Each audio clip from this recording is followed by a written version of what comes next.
Olá, bem-vindos à nossa conversa de hoje. Vamos explorar um tema, assim, chave para quem está estudando para o Enem e vestibulares: pedologia. É o estudo dos solos. A gente recebeu um material bem completo, sabe? Que vai da formação até a conservação. Nossa ideia aqui é extrair o essencial mesmo para entender esse recurso que é, né, vital. Então, para começar, o básico do básico. O que é o solo, afinal, e como ele aparece? Parece simples, mas. É, parece, mas tem bastante detalhe. O solo, assim, de forma simples, é a camada mais superficial da crosta. Ele vem da decomposição lenta das rochas, sabe? E também da mistura com matéria orgânica. Esse processo todo a gente chama de pedogênese. E leva tempo, viu? Muito tempo.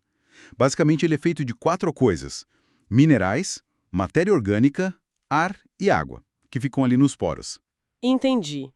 E o que controla essa formação? O material que a gente viu fala nos fatores, né? Isso, são 5 fatores principais. Primeiro, o material de origem, que é a rocha-mãe que vai se desgastar. Depois, o clima. Esse é considerado por muitos o mais importante, porque ele controla a velocidade das reações. A chuva, a temperatura, Ah, o clima manda bastante, então. manda muito. Aí tem os organismos vivos, desde bactérias e fungos até plantas e animais. Eles ajudam a decompor e misturar. O relevo também influencia, né? Se é plano, inclinado, isso afeta a água, a erosão. E, claro, o tempo. Como eu disse, formar solo não é algo rápido. São séculos, milênios. Faz sentido, é um processo bem complexo. E quando a gente olha um corte no solo, tipo um barranco na estrada, vê que tem camadas diferentes, os horizontes, certo? Como eles se organizam? Exatamente, os horizontes. Imagina esse corte vertical que você falou. Lá em cima, bem na superfície, tem o horizonte O. É basicamente matéria orgânica pura. Folhas, galhos se decompondo. Uhum. Logo abaixo vem o horizonte A. Aqui já tem uma mistura de matéria orgânica com minerais. É geralmente mais escuro, mais fértil. É a terra boa que a gente usa para plantar. Ah, então por isso a terra de jardim é mais escura e fofa? Isso, é rica em humus. Descendo mais, tem o horizonte B. Ele é mais mineral. É onde se acumulam argilas, óxidos de ferro, alumínio, que foram lavados das camadas de cima pela água. Tipo uma camada de concentração? Exato. Depois vem o horizonte C, que é o material da rocha-mãe já alterado, fragmentado, mas ainda sem muita matéria orgânica. E lá no fundo, o horizonte R, que é a rocha-mãe mesmo, intacta ou quase intacta. Visualizar assim ajuda bastante a entender. E como a gente classifica os solos? O material cita umas classificações por origem, por desenvolvimento. Sim, tem várias formas. Quanto à origem do material que forma o solo, tem os eluviais, que se formam ali no mesmo lugar da rocha-mãe. Os aluviais, que o material foi trazido pela água dos rios, sabe? Comuns em várzeas. E os coluviais, que o material desceu pela gravidade, geralmente em encostas de morros. Entendi. E quanto ao desenvolvimento? Aí a gente fala de zonais, intrazonais e azonais. Os zonais são solos maduros, bem desenvolvidos, com horizontes bem definidos, muito ligados ao clima da região. Os intrazonais são influenciados por algum fator local específico, tipo excesso de água, como nos solos de mangue, ou muito sal. E os azonais são solos jovens, rasos, sem horizontes bem formados ainda, tipo dunas de areia ou solos em encostas muito íngremes. Certo. Agora, uma parte que sempre interessa para a prova: solos férteis, especialmente no Brasil. O que o material destaca? Ah, sim. Mundialmente, ele cita o Chernozion, famoso lá nas estepes russas, nos pampas argentinos, pradarias americanas, super fértil. E o Loess, que é um material fininho trazido pelo vento, forma solos muito férteis na China, Argentina também. E aqui no Brasil? Os dois clássicos são o massapê e a terra roxa. O massapê é argiloso, escuro, muito fértil, encontrado lá no Nordeste, na zona da mata. Histórico para cana-de-açúcar, né? A argila ajuda a reter água. Uhum. E a terra roxa? A terra roxa é famosa no oeste de Paulista, norte do Paraná. Origem vulcânica, basalto decomposto, riquíssima em nutrientes. Foi a base da expansão do café ali. Esses dois são figurinha carimbada em questão de vestibular, né? Com certeza.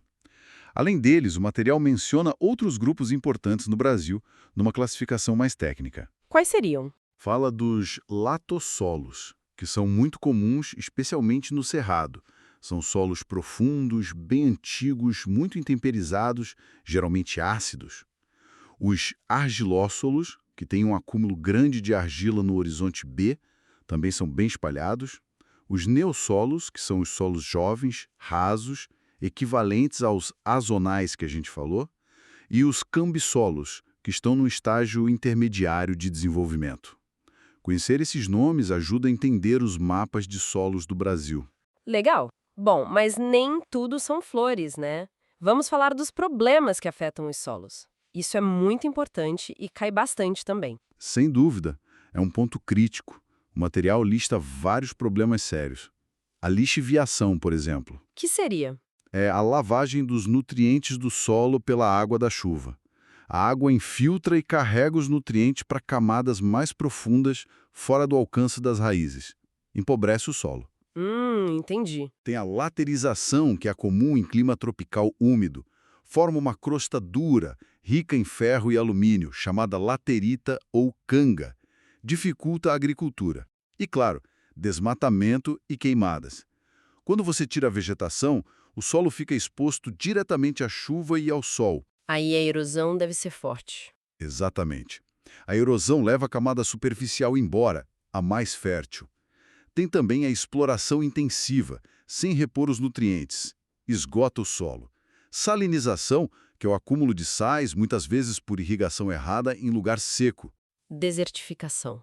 Isso, que é a degradação severa em áreas áridas, semiáridas, vira quase um deserto mesmo. No sul do Brasil tem a arenização, que é diferente. É a formação de bancos de areia. Não está ligada à falta de chuva, mas ao manejo inadequado em solos arenosos. E, por fim, a compactação.